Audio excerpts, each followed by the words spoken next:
To Madelyn Garcia, so I'll let her introduce herself. Greetings from the Philippines. I am really pleased to share to you a work in progress, the Miriam's Online World. This is basically a two-fold project. First is the production of a live action children's series on digital and media literacy. And second is the implementation of an after-school program on media and information literacy, where the Miriam's Online World, this TV series that we have produced, was exhibited to selected grade 6 pupils. All right, this project aims to respond to the urgent need to, advance media literacy education among our younger media consumers. And specifically in the Philippines, the education curriculum has yet to fully integrate media literacy for the elementary and junior high school learners. And aside from that, we have yet to see locally made educational materials that focus on enhancing one's media literacy skills and competencies. And so this program would like to address that, would like to provide a learning opportunity for media literacy education for the local audiences. So the series has 5 episodes, each one tackling concepts on media and information literacy. So I conceptualize the narrative such that the viewers can follow the story of Miriam, a 10-year-old kid who is tech savvy, who is also an active social media user. So she lives with her guardian, Aunt Marla, and together they reflect on their experiences, their habits, and their practices in their media environment. So the show follows a story wherein Miriam tries to make sense of her digital environment. And as she navigates her online world, we can see Miriam tries to learn a lot of things towards becoming literate in the digital media platforms that she has access to. So the episodes here, as you can see, there are an area of topics in relation to media and information literacy that each of the episodes tries to focus on. So the series was produced through the collaboration of a small group of creatives and some of my colleagues in the academe.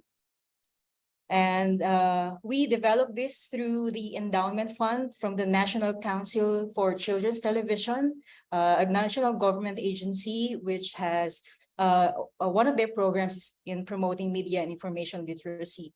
So in the script development, I'd like to share with you our process. We consulted some widely known resources on media literacy, including what we produce locally, a national study on the media environment of Filipino children.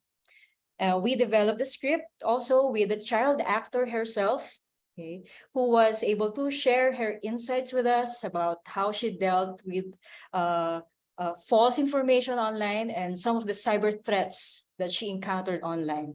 So the actor herself was able to somehow validated the narratives that we initially conceptualized. So we finished the post-production in 2022, last year, and we finally aired it last December. And it is now available online through the streaming platform of IBC Digital TV.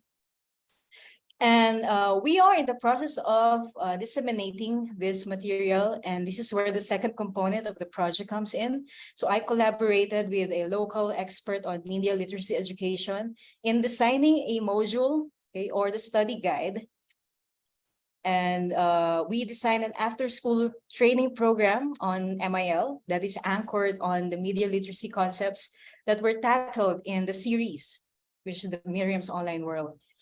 And in this after-school program, we worked with a local organization and a partner school in order to put up this activity in 2 days.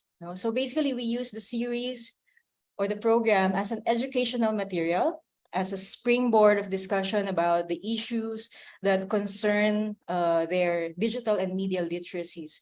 So in the pilot of this program, we had 35 pupils, and we gathered them in a viewing room in a school to watch the 5 episodes. And later on, we divided them into small groups, and each group was assigned a particular episode wherein they would discuss their key takeaways from what they have learned, what they have seen, or what they have watched from the series. So we also had the synthesis activity. As you can see here, this is synthesis activity in which we elicited the key takeaways of the students and the lessons that they have learned from each of the 5 episodes. So I would like to share with you some responses from the evaluation form. So we asked them to fill out an evaluation form, a post-evaluation form the day after the program. And here are some of the feedback. Okay, I'd like to highlight here some qualitative comments. One student shared that they liked episode 4 the most. And one of the things that they learned is that they should be aware of the suspicious links from the internet. Another student said that we shouldn't trust strangers online. They also learned from the series about limiting the use of gadgets. Okay, another student also said that they liked episode 4, wherein they learned that they should not believe in what they see on social media right away. Okay, wherein they should know first the source of information. Another feedback from one of the respondents or the pupils who participated is that according to them, they learned about cyberbullying, false information, fake links, and balancing screen time and study time. And lastly, I'd like to share perhaps this is one of the striking and one of the concerning findings that we elicited from this post-evaluation. One student said that I wish to know, they wish to know more about the issue of suicidal attempts that students like me have seen on social media. And also that student added that they hope that the program was not limited to a selected number of students. So these are some of the feedback that we have gathered from conducting the after-school program. So the current findings that we had from putting up this after-school program suggests that there's a potential of a live action series like the Miriam's Online World as an educational material that would encourage important conversations and reflections about how children engage with their online environment. And as a way forward in our team, we would like to continue processing the findings from the small group discussions, okay, and of course through the evaluation forms that we asked them to fill out. We also would like to review the components of the module that we have developed. We would like to redesign it in a way that the teachers themselves could also implement it in their own classes, and especially in higher grade levels, in order to widen the reach of this program. And lastly, we would like to explore partnerships as well as funding opportunities to cover logistical costs of conducting the program in other schools in the country. All right. So, well, that's about it. That's about the progress that I'm currently working on. Thank you very much for listening.